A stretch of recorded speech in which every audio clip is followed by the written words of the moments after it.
it all comes down to this last Super Week. Last Super Week is just the make it or break it.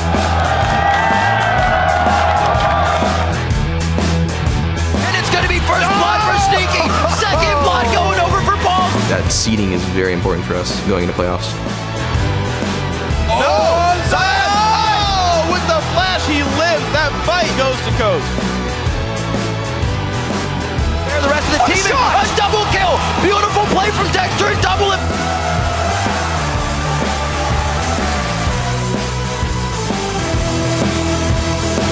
It's really important we show our dominance for the playoffs. He's able to get one, but they turn it down. On the backside is the spray and pray triple kill from Wild Turtle.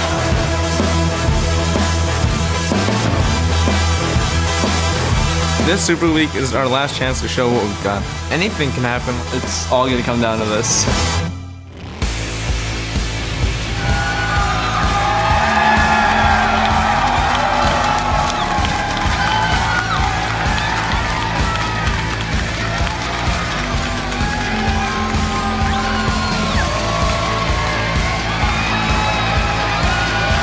Welcome to Week 11 of the North American League Championship Series Spring Split. We're coming to you live in front of this amazing audience from our studios here on the left coast. Hello, I'm Rivington Bislin III, and with me is Sam Copeman Hartman-Kanzler. And with me is Rivington Bislin III.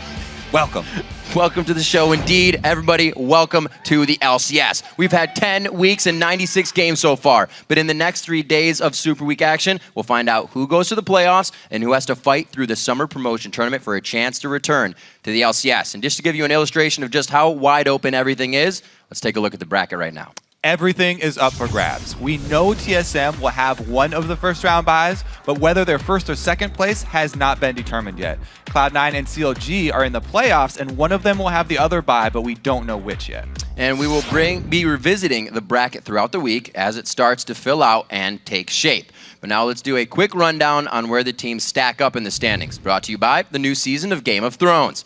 Tied for first are Cloud9 and TSM, each with 20 wins. Counterlogic Gaming has secured at least a third place finish, with the closest team, Dignitas, sitting 6 games back. But Counterlogic Gaming would need Cloud9 to go 0-4 for them to have any hope of taking second. In fourth with 10 wins, it's Dignitas. They are just 1 game ahead of Coast and Curse, who are tied for 5th place. And at every level of the standings, each of these games are incredibly important, because tied in last place, it's Evil Geniuses and XDG Gaming with 66 wins and 18 losses. And in a week where so much is on the line and so many paths are still open to the teams, let's break down some of the games that will lock down the standings. Starting today in our second match, Coast and Curse will battle for 5th place.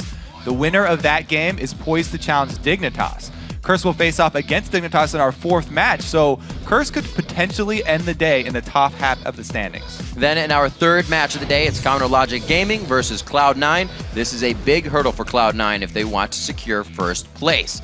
Should they win, that quest would come to a head in Saturday's last game when Cloud9 faces off against Team Solo Mid. Yeah, Cloud9 only need to win 1 game or a loss by CLG this weekend to guarantee a top 2 finish. But they'll be gunning to end the week in sole possession of first, and it's always an explosive match when these two teams face off. Then Sunday, we will get the battle for 8th place as XCG takes on Evil Geniuses. It's not impossible for these two teams to climb out of the relegation zone, but it is a long shot. At this point, it's more realistic for them to target 7th and get top pick of their challenger team that they're going to match up against in the summer promotion tournament. With a tough challenger scene this year, it's going to be important for all of the teams to try and get back into the LCS there. You don't want to face LMQ. No, you do not. So those are a few of the games we'll be looking at. Let's take a look at the players we're going to be keeping an eye on this week. Starting with the Great Dane in the mid lane. It's going to be Bjergsen. He admitted the team is struggling with the 4.4 patch, and for the first time in 8 weeks, TSM is sharing the top spot. The 3-time MVP will have to adapt and help his team hold on to first. Next, it's Diggs Golden Glue. He ended his debut week going 1-1 and putting up a 3.6 KDA. We'll see how he performs during a super weak schedule as they fight to hold on to 4th, and if he can give Dignitas their first win over Curse. Next up, we'll be keeping an eye on Evil Geniuses Inox. Despite their 2 losses last week, Inox was looking really good and managed to win his lane. He will need to keep making big plays as EG tries to stay out of last place. Up next is I Will Dominate, who has come up with clutch Dragon and Baron steals. Curse will need Dominate to continue to make big plays as they battle to overtake Dignitas today. And finally, it is Kiwi Kid. He's been a consistent playmaker for Dignitas, and last week he gave Karma her NA LCS debut and proved that what a threat she can be. With the team still adjusting to the new mid laner, it'll be critical that Kiwi Kid continues to be a solid performer. Now to whet the appetite, let's check out a huge moment from the European LCS that had you buzzing on Twitter. This one from @NewbieAline. Double bubble, that means trouble. From Alliance versus Gambit, here's your #LCS Big Play. He did exactly the same against Fnatic as the hook lands here again. There's a double bubble, and that means trouble as Shook dives in there. Is he going to survive it? Gambit have got lost 1 man. Make that 2 here. That's 2 kills.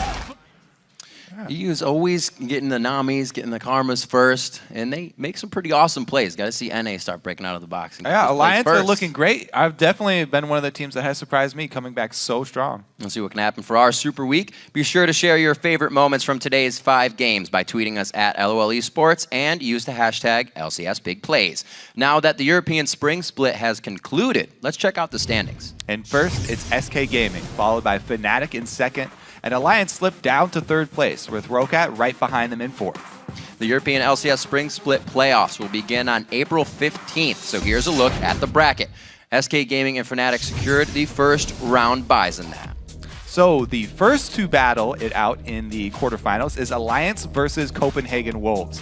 Then the 4th-seeded Rocket is going to play Gambit Gaming. And remember to head over to lolesports.com and let us know which team you think will win each of today's matches. Tell them what to do, Kobe. Vote!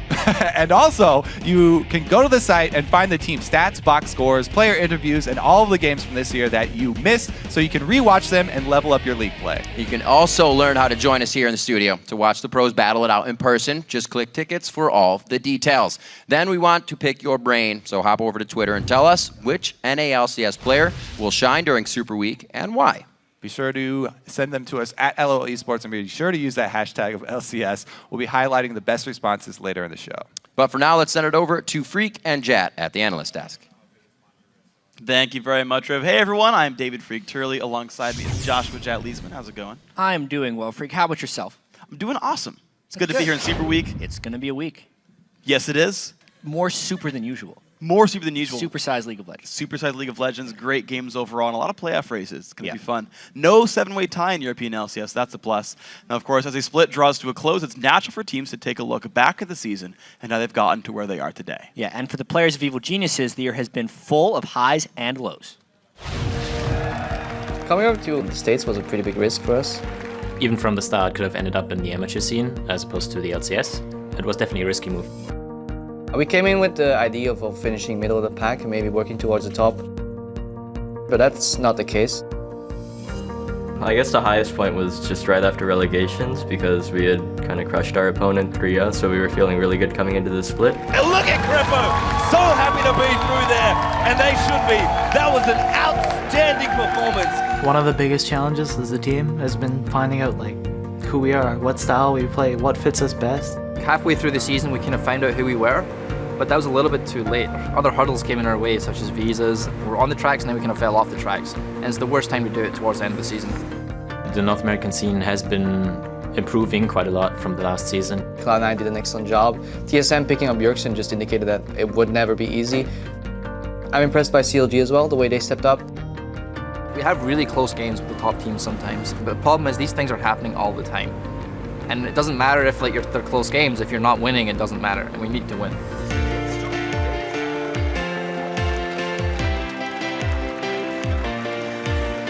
Super Week is going to be the most important week for us, and this is basically to avoid LMQ, the #1 challenger team right now. The 6th spot does not automatically get sent down to relegation, so it's a coveted spot. 6th is kind of the beacon of hope for all the bottom teams right now.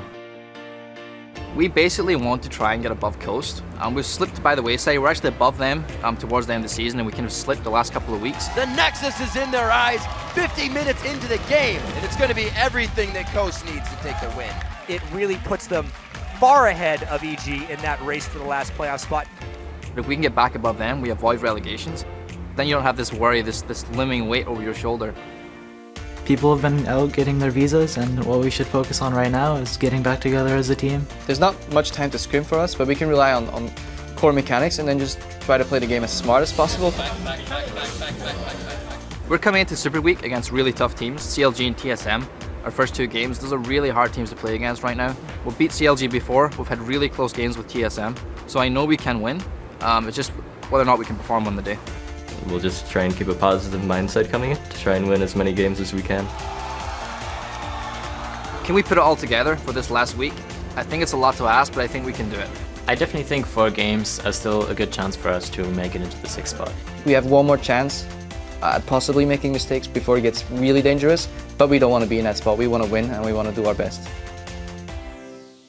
And we'll see if they can do it. Joining us now at the desk is Alex Penn, of course, the coach of one of the teams holding one of those top 6 spots, Team Coast.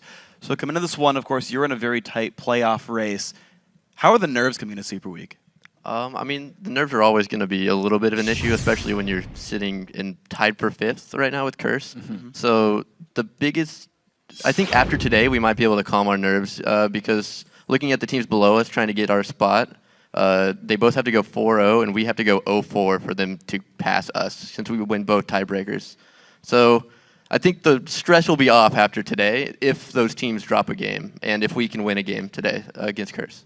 Okay, so then I want to ask you about then your preparation for Super Week because you can finish as high as 4th, somewhere between 4th and 6th are the kind of likely situation. So what's your preparation been like for these 4 games? I mean, for the most part, it's pretty much the same as every other week, except for the week is shorter, so you're preparing for more games in less amount of time, which adds a little bit more stress to the entire situation, right? So like, usually we scrim Tuesday to Friday, but now we're only Tuesday to Thursday. That dropped a whole day of scrims, so it's a challenge to prepare for that many games. Yeah, and Freak, I just kind of want to add that as far as Super Weeks go, I feel like teams prepare more for their own strategy because there are so many different games and so many different teams in Super Week. Yeah. And I also think that plays heavier into momentum on the Super Week because if they had solid preparation for their individual play, they'll either kind of go like 4-0 like TSM or Cloud9 did last Super Week, or I feel like Coast had unfortunate preparation coming to the last one and they did the 0-4. So momentum plays a big role. The first day is very important. Absolutely. So then speaking of the first day, of course, your first matchup here is going to be against Curse,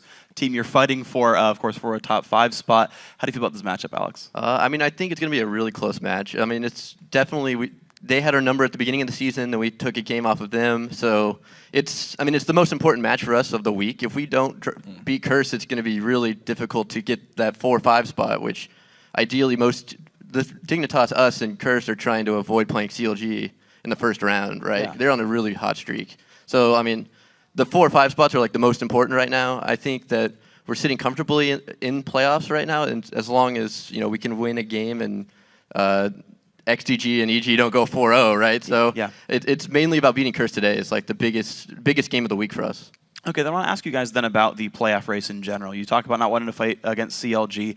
Let's talk about the top 2 spots and the guys who have the buys and are waiting for the brackets to playoff. Chat, starting with you, Cloud9 and TSM, of course, their big show-off is tomorrow, but the race for first, how do you feel about it? Yeah, I think the race for first can't be overlooked by either of these guys because they're going to really focus in on their matchup that they have on Saturday, but they can't forget about the other 3 games.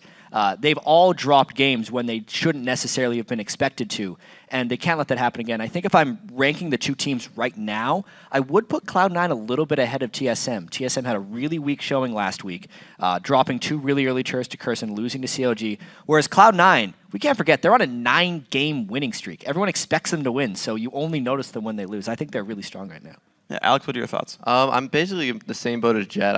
I think the Cloud9's the better team, and historically, I was with Cloud9 before. They've always been on the. They've always had like that. TSM's going to beat us, all the time. They just felt that going into every matchup with TSM, and then they just end up crushing TSM most of the time. So I don't know. I feel like Cloud9's going to come out in first and beat them in the matchup tomorrow.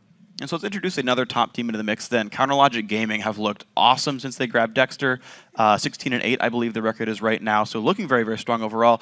Chat, we'll start with you. Does CLG belong in that top pile? Are they top tier along with TSM and Cloud9?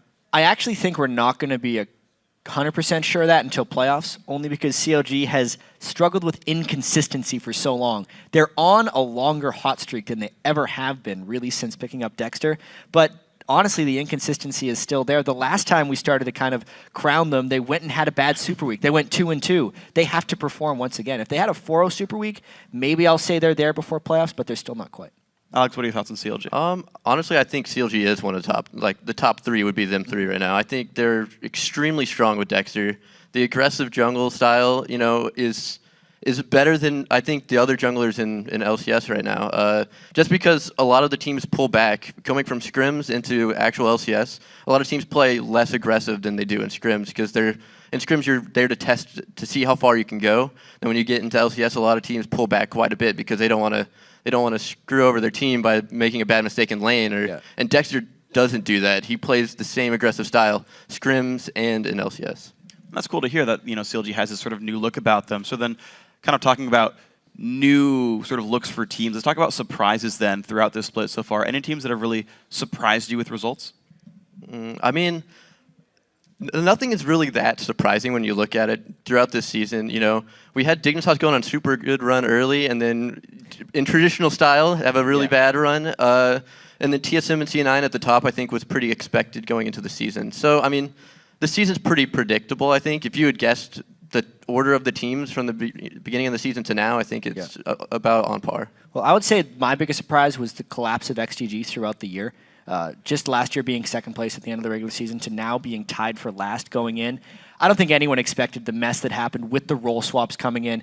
Now they had that like mini resurgence when they're able to beat Cloud9, but they're right back to the bottom. That was the most unexpected thing for me. Yeah. All right, guys. Well, thank you very much for your time. Of course, we're going to take a quick break. When we get back, the action returns with Cloud9 versus XDG. And during the break, it's a perfect opportunity for you to take part in the All-Star voting currently underway at vote.lolesports.com. And we'll leave it to the pros to make their case for your support. All-Stars is going to be in Paris this year. Bonjour, Paris. The All-Star event is pretty much like every region coming together. I love competing against the best players. I don't care where they're from. So going to Paris would be like, whoa, like I'm in like this alien place. All-Stars would be the perfect place to prove how good I am. Pick me. Pick me! Vote for me. Last year's All-Stars was epic. I need to be a part of that. I need your help to get there. We need your votes. Starting March 30th, you can vote for up to 3 players a day. Vote today at lolesports.com. Make sure your favorites are represented. I want to go to showcase one of NA's best. It'd be a really big honor to go, and I'd be so excited, and I'd be so down. I was born and raised here. I want to represent. I really want to go to Paris, dude. That'd be sick.